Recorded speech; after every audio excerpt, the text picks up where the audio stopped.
Here are the top voiceover genres hiring right now. Hey there, VO fam, and welcome back.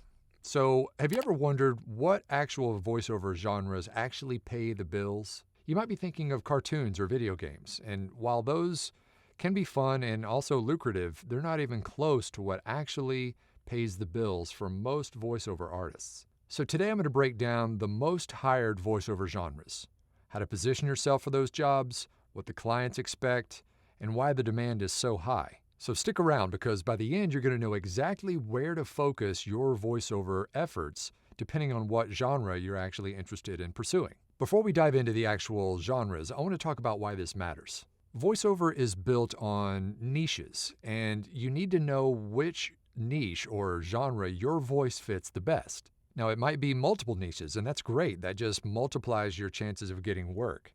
Some people focus on a specific niche and other people spread themselves around, and that's totally fine. There's no right answer. Let's use a fishing analogy. You kind of have to know what's biting so you can know what the bait is to use, and voiceover is no different. You have to have a certain kind of bait for each kind of genre in voiceover. All right, first up is the heavyweight champion of voiceover jobs, and that is commercial. All right, commercial voiceover is everywhere. TV ads, radio ads, internet ads, the ads that were probably before you started watching this video.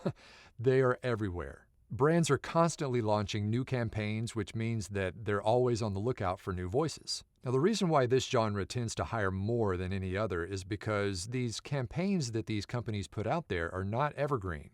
There's constant churn, and they want to keep people apprised of their new products or their new sales or whatever it might be. Most ads run for several weeks, maybe several months, and the good news is if you get in good with some of these producers, you can really maximize the amount of work that you get from a single producer, especially if you do a good job. Okay, so what is the in vogue style read in commercial voiceover right now? Well, it's the ever-present conversational read. The days of the booming announcer voice is gone. You need to sound real and natural and just like a trusted friend.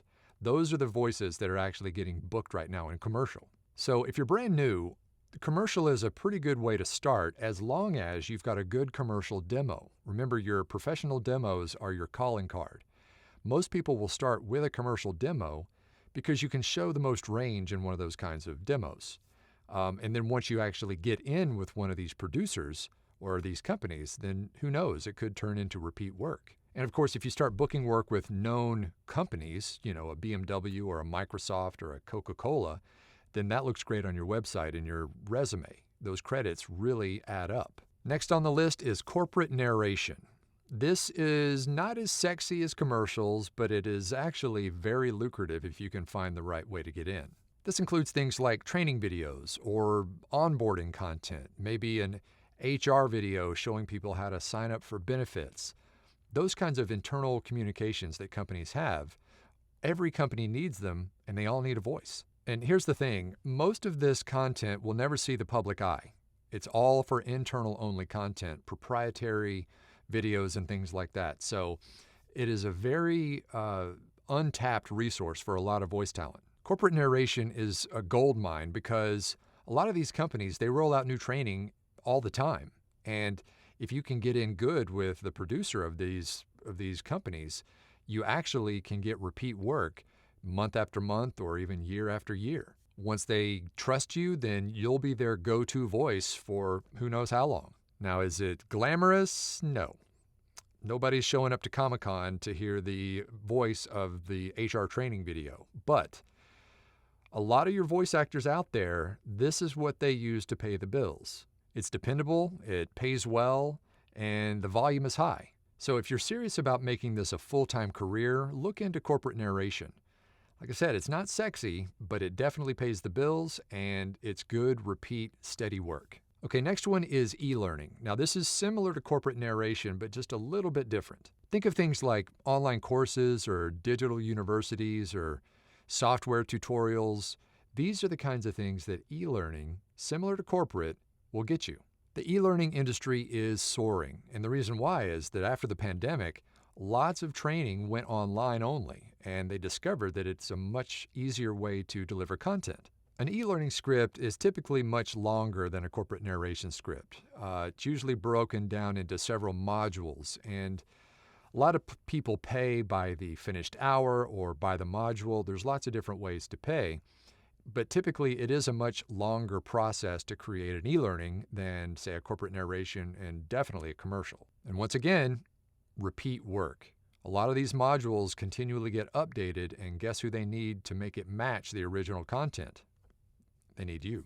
So e-learning may not be flashy, but it's consistent, and it's one of the most hired genres in voiceover, and it's only getting bigger. And now for something completely different. Are you on voiceover pay-to-play sites but are struggling to get traction? Or have you thought about joining a pay-to-play site, but you just don't know how to optimize your profile for success? If so, then you don't want to miss this month's Masterclass replay sale called The 3-Step System to Turn Pay-to-Play Auditions into Gold with Amy Weiss. This is a replay of the live class back in March and is on super sale at $200 off the original price. In this class, you'll learn the overlooked profile mistake that's costing you jobs, why 90% of voice actors waste time auditioning for jobs they'll never book, the secret to making your voiceover demos work 24/7, how to turn a single pay-to-play booking into a long-term, high-paying client, the goldmine section of your profile that most voice actors ignore, why most voice actors treat pay-to-play sites like a lottery and lose, plus a ton more. This is a replay, so to learn more and to get instant access to the class, click on the link in the description and pinned comment below.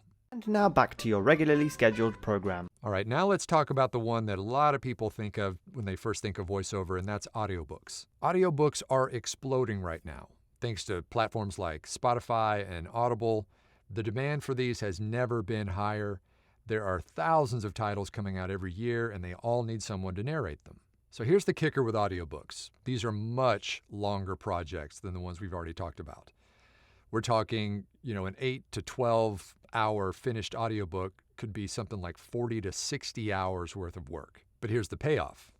If you have the stamina and you know how to pick the right titles, you can really do well in audiobooks. So if you like to tell stories and you're okay with those longer projects, then audiobooks are a goldmine. So while audiobooks aren't the fastest way to make money, they are definitely a good, steady source of income for a lot of people. And yes, they are one of the most hired genres in voiceover because the audiobook industry is growing so fast. Now let's talk about a fun one, and that's video games. Video games are exciting because you get to be a part of creating a character from scratch. And those characters go on to be something that a lot of users are very passionate about. But here's the hard truth. Thousands and thousands of people audition for some of these roles. That doesn't mean you can't make it. It just means that the competition is very, very fierce and you have to go in prepared. But here's the good news. The industry is huge. There's thousands of games being built all the time, and they're always looking for new, fresh talent, especially for indie games. So do video games pay as much as commercials? Probably not. But if you like creating characters and if you love acting, this is a very fulfilling genre to get into. Even booking just one gaming credit can open a lot of doors for future work. All right, speaking of character work, let's talk about animation. From cartoons or animated series or streaming shows, this is the glamorous side of voiceover. But just like video games, it is super competitive. I mean, who doesn't want to be the next Bart Simpson, right? Or SpongeBob SquarePants? Those roles are super competitive, but if you can get in, that's where the glory is. So the demand is definitely there, but most of these big roles are usually gotten through agencies from New York or LA or Chicago, and that is the gateway into these kinds of roles. So you have to be prepared, you have to have good demos, and you have to have good representation most of the time to get this work. Now, animation pays typically a little bit less than commercial work, but if you're creative and you love to create new characters, the freedom here to create those characters is unmatched. So yes, animation is one of the most hired genres. However, it's probably one of the most difficult to get into. What I usually tell people to do who want to get into animation is make that a long-term goal, but build your voiceover business in some of the more lucrative genres as you build up to that. So next up is one that surprises a lot of people, and that's telephony or IVR. And IVR stands for Interactive Voice Response. It's just a fancy way of saying telephone systems. So, when you call a company and they say press 1 for sales or press 2 for support, or they have a message that plays while you're on hold, that's interactive voice response, and people get paid to do that. From Fortune 500 companies to small doctor's offices and everybody in between, everybody needs a voice to greet customers when they call. So this genre is really common, and they're almost always hiring, and if anybody needs to update their phone system on holiday hours and things like that, it can be very consistent work. So if you're just starting out, IVR can be a really easy way to get your foot in the door. They're fairly easy to produce. The scripts are pretty simple, and they're just a really great way to kind of work those muscles and kind of work into the bigger jobs. The next big hiring genre is promos, and this is things on streaming platforms or TV stations where they're like, tonight at 8 o'clock, or coming soon to Disney Plus. Those are the kinds of promos we're talking about. These are usually faster paced, and they're high energy, and they're a good steady source of work if you can get in the door. But here's the kicker. A lot of these jobs go to top-tier talent with agency representation. It's definitely harder to break into, but if you can, this is another prestigious job that you can have that millions of people potentially can see. So while promos aren't the largest genre in voiceover, they're very high profile, and they're one of the most visible and most respected parts of VO. So before we wrap up, I want to talk about a few other genres that are still hiring out there. They may not be the big dogs, but they are still out there and available. And those would be things like movie trailers or political ads, which actually spike a lot during political season. There's dubbing and localization stuff where you're translating a certain kind of script into a different language. There's podcast intros and outros. Typically, these have music beds that you can put in there. There's kids' apps and things like that. There's so many untapped resources when it comes to voiceover that you might not have thought about, but are still available. Okay, let's wrap this thing up with talking about where to focus first. If you're just looking to maximize your income, then focus on things like commercial, corporate narration, e-learning, and maybe telephony. If you're looking for creative fulfillment, then maybe think about things like video games and animation and maybe audiobooks. And if you're looking for prestige, then think about maybe promos and trailers. These are very high-profile projects and are very well respected in VO. So that's it. Those are the most hired voiceover genres. So if you're looking to break into voiceover, those are where the opportunities really are going to be. Now, like I said before, there are more than that, but those are the major ones, and those are where you're going to make the most of your money in this business. Remember, you don't have to do all of them. In fact, I would say don't do all of them.